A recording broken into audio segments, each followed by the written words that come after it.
Broadcasting from the business capital of the world, this is the Podcast Business News Network.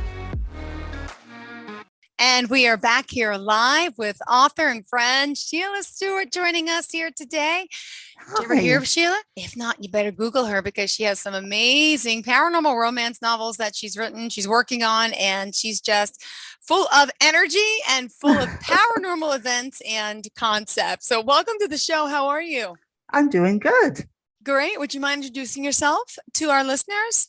Definitely. I'm Shiela Stewart, paranormal romance author of 19 books. I've been married for 37 years to a wonderful husband. I have 3 grown children and 4 adorable grandchildren. Perfect. And you're an author of how many books? And 19. Amazing. 19 and counting. And tell us about the paranormal romance genre for those new listeners today. Sure. Paranormal is anything from ghosts, demons, vampires, anything that's unexplained is pretty much paranormal. And then you add the romance into that. Got it. And what did you have in mind for us today? I know we've talked a lot about your publishings, your new work. What do you have in store? I thought I would share with everybody how long it took me to get Awaken the Demon published. Wow. Okay. Okay. It took a long time. It took several years, 10 to be exact. Not for lack of trying, though. I submitted it to several publishers, but got rejection after rejection, which really hurts the ego. Nobody wanted the story that involved Satan or direct descendants of Satan. This story is one of my favorites, and it was born from a nightmare I had. I've always had very vivid dreams, even some that have come true.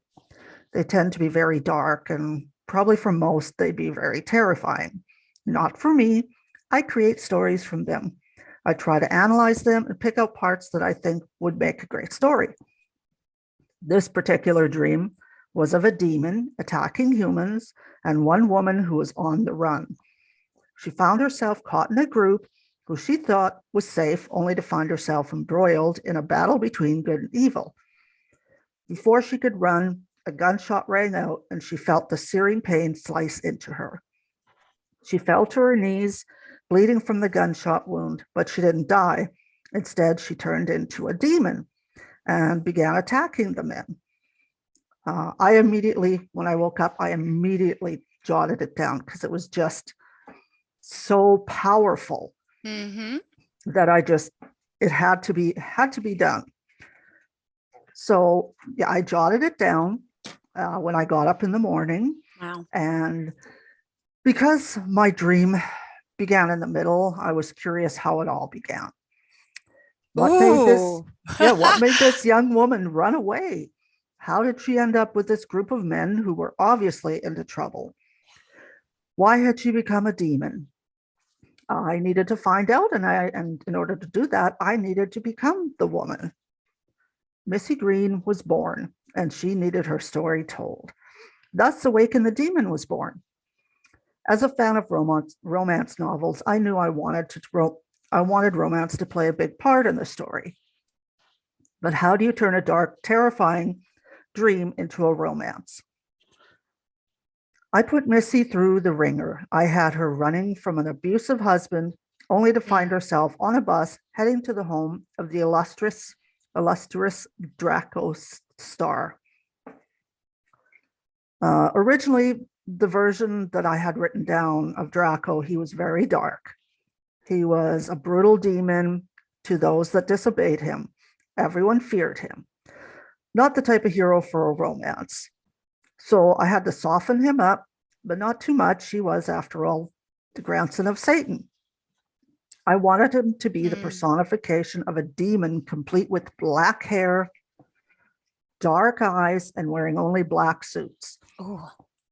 Not to mention, I made him drop dead gorgeous. Missy, on the other hand, is sweet, soft-spoken, and likes to keep to herself. They're the epitome of opposites attract. Putting these two together was so much fun to write. I wanted Missy to find herself and become a strong woman, strong enough to tell a demon off. And I wanted to have Draco grow as well by making him softer. Once I fixed it up, I submitted it to a few publishers, and again, I got rejections.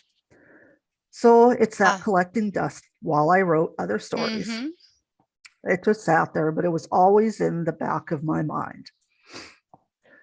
It wasn't until a friend told me about decadent publishing that I decided to dust it off and try again. It was, to my absolute joy, they accepted it. But me being me, I couldn't just leave it there. It needed to be a sequel, 2 to be exact. Offer the Demon and Conquer the Demon soon followed. Offer the Demon takes place 21 years later, involving the daughter of Draco and Missy. Aurora, because demons aren't allowed to mate with humans. Draco had to bargain with Satan in order for him and Missy to be together. The bargain was that their firstborn child would have to claim souls when she turned 21.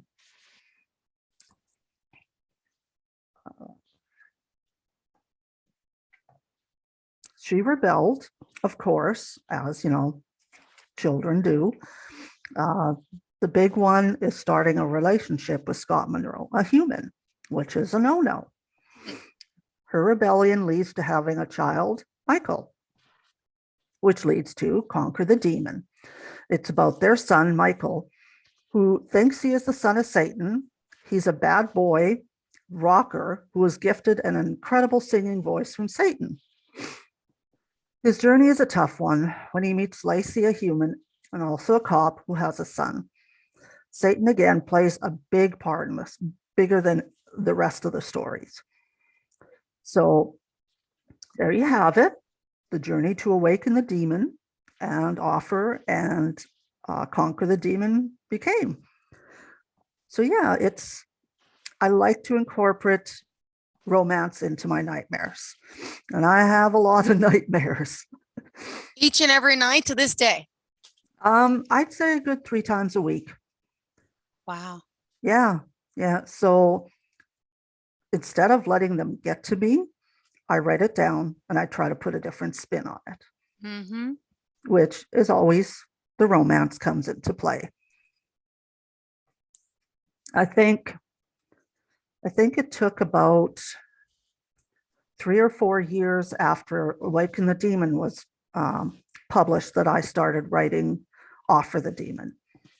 And I knew she's 21 years old, wants her own life, but has an obligation. So I wanted her to rebel. And it's tough when your partner or your employer is Satan, but she still does it. She's often punished for it, gruesome punishment sometimes, and she doesn't like taking souls, and some of the souls are even her age or even younger. Yeah. And she sees no reason why some of them have to be turned into or sent to Satan.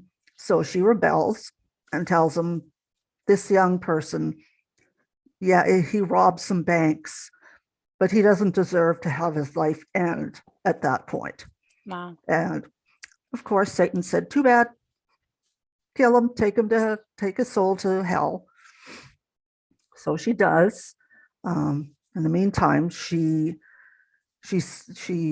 lurks in the night, and that's how she meets Scott Monroe, who runs a sort of a home for less fortunate, for drug addicts and stuff like that. And he gives them hope and teaches them where they could go, to get more help. And she becomes fascinated with that and decides she wants to work for him.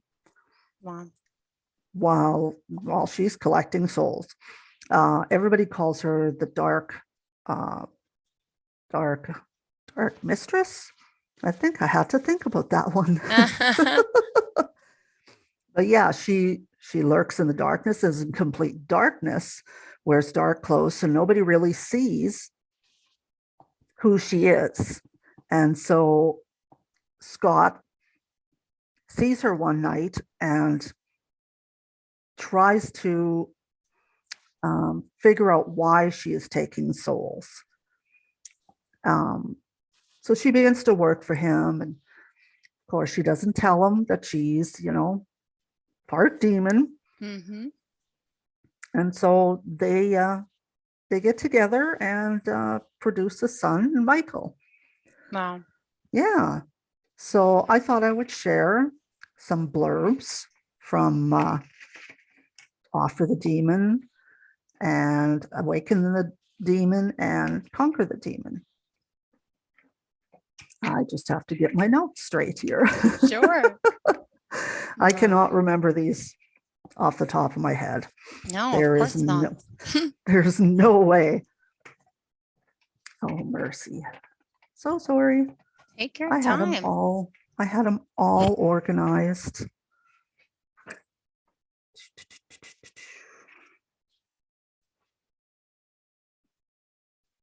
I will get to them. In the meantime, we can mention Shiela Stewart.com. Yep. Yay. Spelt with an IE. Mm-hmm. A lot of people mistake that for EI, which is more common, but I don't know why my parents decided to mix it up and do that. All right. Back to it. Go for it. This is Awaken the Demon. Abused for years by a sadistic fiance, Missy Green has finally had enough. Running away is her only recourse. Wanting a new life, she takes refuge with a group known as the Stargazers. Taken into the illustrious Draco Star, Missy is elated to finally find peace. Yet something doesn't seem right about her host. Born in the midst of hell, Draco Star was once a fearsome demon.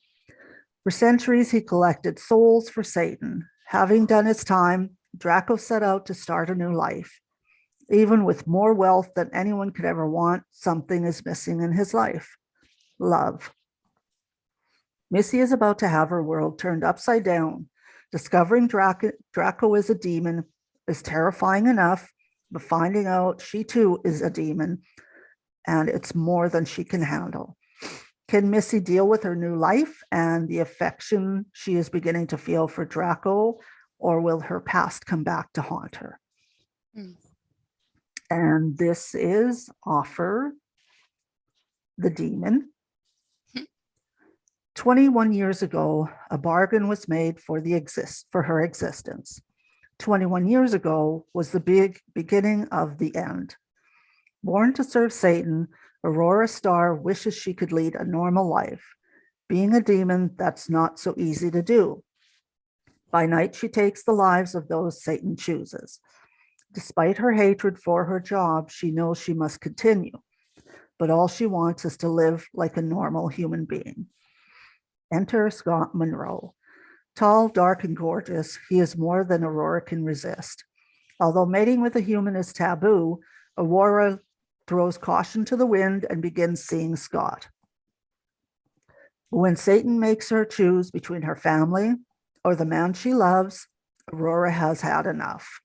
Will love win in the end, or will Satan damn them all? And here we have Conquer the Demon. Bad boy rock star Mick Monroe has never had to work for anything. One of the benefits of Satan giving him a phenomenal singing voice. So when he has a chance encounter with a sexy female officer, Mick is determined to make her his. She, on the other hand, refuses to give in. Rookie officer Lacey Harris is a single mother with a strong determination to do it all herself. Being scorned by an ex-lover, the father of her son, she's very jaded when dealing with men, especially bossy, arrogant men. Despite being a fan of Mick Monroe's band, she refuses to give in to his advances, even if he is incredible with her son. Mick never thought he could fall in love, not just with Lacey, but her adorable son as well. But how is he going to explain to them that he's part demon? When he learns of Satan's plan to gather souls using his music, He refuses to give in, but Satan doesn't take no for an answer and threatens his loved ones. Torn between saving the world and saving his family, Mick puts a plan in motion, even if it costs him his life. Mm. So yeah, that's the three of them. I will share a excerpt of Offer the Demon. She didn't want to do this, but the damn voice in her head screamed at her to take him. He was only 18. He had a long life to live yet. So she rebelled. Why? Why tell me he has to go?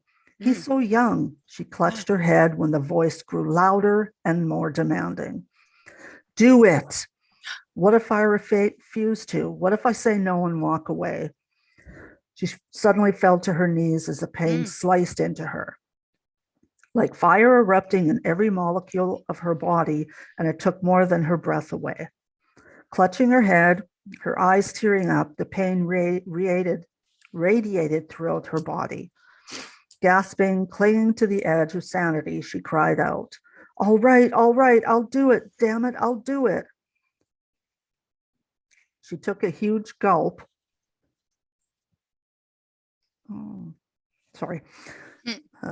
She took a huge gulp of air when the pain subsided. The thought came to mind to call him several nasty names, but she didn't think that would go over well. Instead, she stood, dusted off her black jeans, and turned to her next victim. He was so young, only three years younger than she, much too young to die. The voice inside her head reminded her that the young man had just robbed a convenience store and had shot and killed the owner, not his first offense. With help, he could turn out to live a better life. Do it now, the voice screamed at her, filling her body with pain. Having no choice, Aurora stepped up to the young man as he counted the money. She would make this one quick. He didn't need to suffer. The wind swooped down, blowing her hair to fan her face, and she touched the young man's shoulder. He spun around and his face froze. What he saw wasn't human. I'm sorry. Opening her hand, she blew a cloud of dust into his face. In a matter of moments, he would fall into a deep sleep and never wake up. He gasped, his hands reaching for his throat as the air refused him. As he fell to his knees, gasping, she heard the crunch of gravel behind her. Spinning around, Aurora saw him, the blonde angel that had come to the rescue last time. She lifted off only seconds before he reached her. He was most definitely a man, a human man, a gorgeous man. Spotting the young man on the ground, he dropped to his knees, taking the boy's head in his hands. He held him as the shadows took his soul away. Who the hell are you? He screamed into the warm, dark night. Why are you doing this? She stood atop the building, invisible, cloaked in the shadows, and watched as the handsome man did everything in his power to revive the boy. She couldn't answer the cries of the blonde man, couldn't go to him and explain. The only thing she could do is stand by and watch. She watched as the man called for help, watched as the police arrived, asked their usual questions, and cordoned off the scene. She was transfixed by him. Something about that blonde-haired man drew her in, making her want to risk it all. She followed him, cloaked in invisibility. When he pulled up to the front of a tall building, she settled on the roof of his car and waited. Stepping from the car, he paused, looked around, shrugged as he closed the door. Oh my, Amara thought. He was so much better close up. She smiled as she watched him saunter, and he did saunter, a slow, easy gliding of feet into the building. He was tall, strong, and gorgeous. Smiling, she looked up over the top of the door and saw Monroe's shelter. What kind of place was this? The temptation to step inside unseen and see what went on nearly took her over. But she knew the rules. They didn't spy on people. She huffed rules. She was sick of rules. Rules were ruining her life. Well, maybe this time had come to make her own. Ooh. So, yeah, Satan definitely plays a big part in this, and he's very demanding. Probably don't have time to read an excerpt of Conquer the Demon, so I can always do that another time. Oh, yeah. Right. Well, let's take the last few minutes then to talk about where we can get your work from. Currently, what you're obviously working on. What else do you want to share with everyone? I think I'd like to share with everyone that anyone that's out there who is thinking maybe they have what it takes to be an author, hone your work, do a lot of research, fine tune everything. And when you think that it's fine tuned, go over it one more time. And don't worry, you'll get rejections, but you've got to stand tall. If it's truly what you want, go for it. I did, and it got me 19 books later. Wow. Yeah. And did people tell you you were crazy, you couldn't do this? Did you have a lot of naysayers when you were starting out writing? Oh, I did. Yeah. I got a lot of rejections. Friends would say to me, well, why would you want to go into writing business? And I just had so many stories that they just needed to be told, and I just wrote them down. Wow. And here you are. Has anyone contact you saying, oh my goodness, you're a celebrity, you did it? Yeah, I did at the beginning. Yeah. Often now when I meet new people and they ask what I do for a living, I automatically say I'm an author. And the funny response sometimes is, oh, have I read any of your work? Well, I think they would know by my name if they read any work. So I always get a little chuckle out of that. Got it. Well, we want to read your work. Where can we find you and your work at? You can find my work all on Amazon, iBooks, Kobo. They can check out everything on my website at ShielaStewart.com. That's Sheila with an IE. How are all the edits coming now? Are they still cutting and cutting? I just finished the edits for the last book in the Lost Soul series. So it's officially done? Yeah. Wow. Yep. How many pages did you cut, or how many words total? Oh, mercy.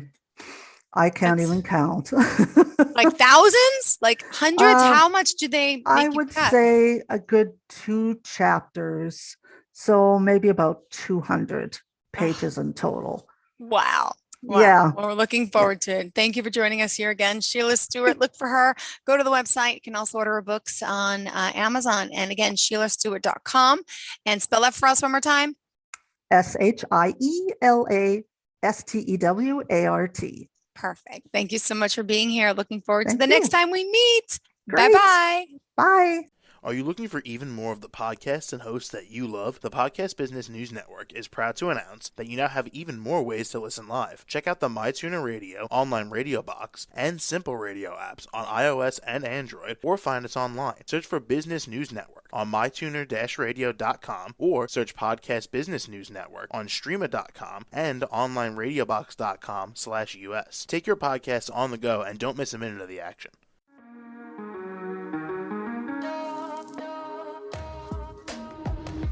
Broadcasting from the business capital of the world, this is the Podcast Business News Network.